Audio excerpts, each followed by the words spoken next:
1조 스트레스 레스 팀입니다. 지금부터 발표를 시작하겠습니다. 저희 스트레스 레스 팀은 학생들이 겪고 있는 스트레스를 통계를 통해 분석해보고 학생들이 원하는 합리적인 해결 방안에 대해 통계적으로 접근하여 스트레스를 해결하기 위한 최적의 방법을 탐구해보게 되었습니다.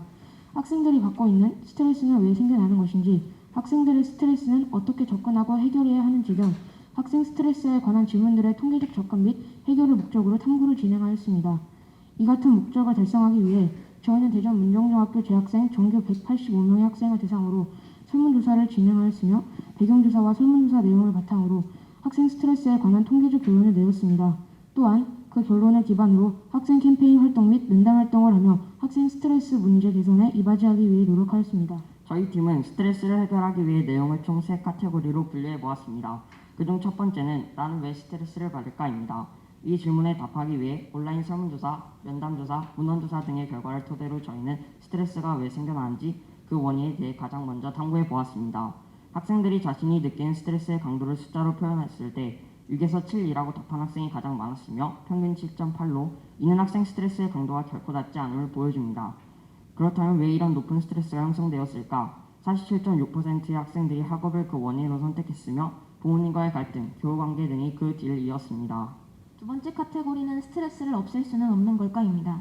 앞서 여러 방법을 통해 탐구한 부정적 스트레스가 왜 없어져야 하는지 학생들에게 스트레스가 미치는 영향을 직접적으로 탐구해 보기로 하였습니다. 먼저 신체적인 스트레스 영향입니다.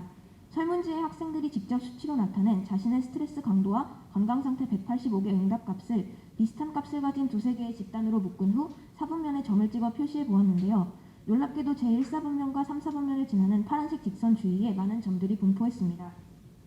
다시 말해 응답한 스트레스의 강도가 평균 이상이었던 학생은 자신의 건강상태를 부정적으로, 평균 이하였던 학생들은 자신의 건강상태를 긍정적으로 인식했습니다. 학생들의 신체적 건강에 스트레스가 많은 영향을 미치고 있었음을 알 수 있었습니다. 다음으로 저희는 스트레스와 학생 정서의 상관관계에 대해 알아보았습니다. 학생 자살 인지에 대해 조사를 해보았는데 자살을 생각해 본 적이 있는 학생이 38.9%로 학생 자살 문제가 굉장히 심각하다는 것을 깨달았습니다. 이러한 자살 생각의 원인 역시 함께 조사해 보았는데 약 69%의 학생이 그 원인을 스트레스라고 꼽았습니다. 마지막 카테고리는 건강한 스트레스와 타협하기입니다. 이 카테고리에서는 학생들의 스트레스 해결 현황과 학생 스트레스 해결책에 관해 이야기해 보았는데요. 학생 스트레스 해소법을 조사한 결과 스트레스를 해소하는 방법이 명확하지 않은 학생이 43.2%로 매우 그 비율이 높음을 알 수 있었습니다. 또 다음은 스트레스 고위험군과 저위험군 학생의 비율을 나누어 각각 해소법을 가지지 못했다고 답한 학생을 비교해 보았는데 고위험군 학생 중 해소법이 없다고 답한 비율이 67.3%였던 반면 저위험군은 33.1%로 높은 스트레스를 가진 학생들이 오히려 해소법을 갖지 못했다는 결과가 도출되었습니다. 다시 말해 명확한 스트레스 해소법을 갖는 것이 스트레스 해소에 도움이 된다는 것을 알 수 있었습니다. 그렇다면 청소년이 원하는 진정한 해소법은 무엇이 있을까요? 학생들의 답변들을 워드클라우드 빅데이터로 나타낸 결과 대화가 가장 많았으며 해소법은 크게 자신의 마음에 진심으로 공감하기 혹은 자신의 좋아하는 일 하기에 두 유형으로 나누어졌습니다. 청소년이 진정으로 원하는 스트레스 해소법은 1차원적인 충분한 조언이 아닌 진심 어린 대화와 취미생활임을 알 수 있는 부분입니다. 이렇게 조사해본 학생 스트레스를 어떻게 효과적으로 해결할 수 있을지 학생들의 의견을 반영하여 저희는 실질적인 해결 및 해소책을 제시해 보았는데요. 첫 번째는 학생 소통 창구 어플리케이션 스트레스 커뮤니티입니다. 앱을 제작할 수 있는 MIT 앱 인벤터를 활용하여 학생들이 자신의 고민을 털어놓고 서로 소통 가능한 학생 및 학급 전용 소통 창구 연결 기능 및 직접 자신의 스트레스를 체크하고 상담받을 수 있는 기능 등을 가진 어플리케이션을 직접 프로그래밍하여 제작해 보았습니다. 또한 캠페인 활동을 하며 학생들이 자신의 스트레스를 건강하게 해소해야 한다는 것을 인식할 수 있도록 하였습니다. 마지막은 면담 활동입니다. 재학생 12명 및 학교 교장 선생님을 대상으로 면담을 진행해 보았는데요. 먼저 학생 면담에서는 11명의 학생들이 주변 어른들의 조언이 무의미했으며 그중 5명은 오히려 그 친구가 상태를 더 악화시켰다고 답했습니다. 더불어 학생 면담 과정에서 학생들이 직접 제시해준 여러 애로사항 및 건의사항들을 교장 선생님께 전달해 드렸으며 교장 선생님께서는 사소한 스트레스라고 묻어두지 않고 대인관계와 상호작용의 발전과 증진을 통해 해소하려고 하는 노력과 과정이 중요하다고 답변해 주셨습니다.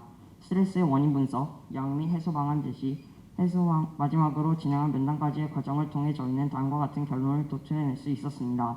첫째, 학생은 자신이 겪는 스트레스의 구체적인 원인과 자신만의 합리적 해결책을 자기 주도적으로 찾아가야 합니다.